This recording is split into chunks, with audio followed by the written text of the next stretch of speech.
National highway national highway அப்படி நினச்சிடாதீங்க. என்ஐவே கேட்டுக்கோங்க. இது வந்து என்னன்னா காஞ்சிபுரம் டு ராணிப்பேட்டை போகிற வழி இது. இந்த இடத்துல ஒரு நாய் இப்போது ஒரு வண்டிக்கார அடிச்சிட்டாரு. ஃபுல் போதை வண்டிக்கார அடிச்சிட்டாரு. அப்படியே நாய் அடிச்சுட்டு கும்முன்னு போயினே இருக்காரு. நாய் அப்படியே துடிஞ்சு வச்சு செத்துச்சு. அவர் 2 மணி நேரமாக தூச்சி நின்றுச்சு. ஹாஸ்பிட்டலுக்கு போகிறது கூட இது இல்லை. பாருங்கள் அந்த நாய் பாருங்கள்.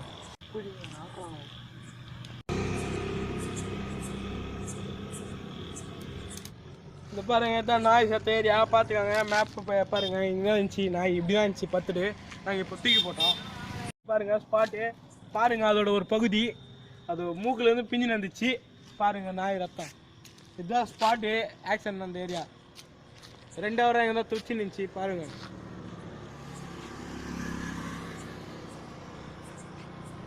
இது பாருங்க. இப்போ பாருங்க இந்த இடத்துல இந்த வண்டி போயிட்டு வந்துதான் இருக்கு. யாருமே கண்டுக்க மாட்டாங்க.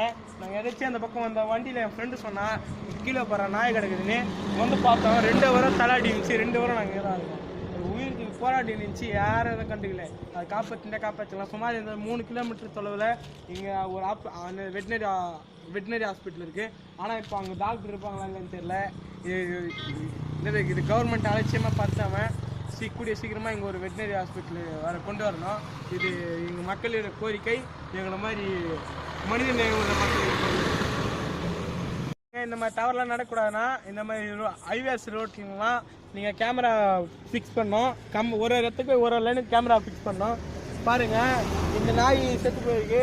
இப்போது 5 ஸ்டார் ஹோட்டலில் நாய் கறி போடுறாங்கன்னு சொல்லிட்டு கேஸ் எல்லாம் போடுறீங்க. இது இந்த மாதிரி நாய்ங்களை தான் நாங்கள் தூக்கி போய் அத்து போடுறாங்க. வீட்டில் வளர்க்குற நாய் மட்டும் தான் நம்ம பார்த்துக்கணுமா? இந்த மாதிரி தெருநாய் குட்டிங்களாம் பார்க்கக்கூடாதா? இது ஒன்று தான். இன்னும் நம்ம பார்க்காத இடத்துல நிறையா இருக்குது. பாருங்கள் இது உங்களுக்காக. இப்போ நாங்கள் ஒரு வாரமாக எடுத்து பண்ணுறோம். ஹைவே ரோடு காமிங்கப்பா. எத்தனை வண்டிங்க போயிட்டு வருது. ஆனால் யாருமே இதை கண்டுக்கவே இல்லை. அலட்சியமாக போகிறாங்க.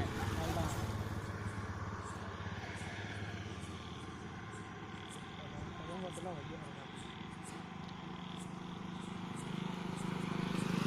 பக்கத்துலேயே நிறைய கடைகள்லாம் இருக்குது. இந்த இடத்துல பக்கத்துலேயே நிறைய கடைகள்லாம் இருக்குது. ஆனால் அவங்களும் எதுவும் பண்ணல. பாருங்கள் எதுக்காக ஒரு வீடு இருக்குது. அவங்களும் எதுவும் சொல்லலை. இதுதான் அலட்சியம் பார்த்துறாங்க. இது ப்ளூ கிராஸ் கண்டிப்பாக இதை கண்டிக்கணும். இதை வரவேற்கணும். இதை ஃபஸ்ட்டு அவங்க இந்த கேஸ் எடுத்து அவங்க நடத்தணும். நாய்களுக்கு தனியாக சட்டத்தை கொண்டு வரணும்.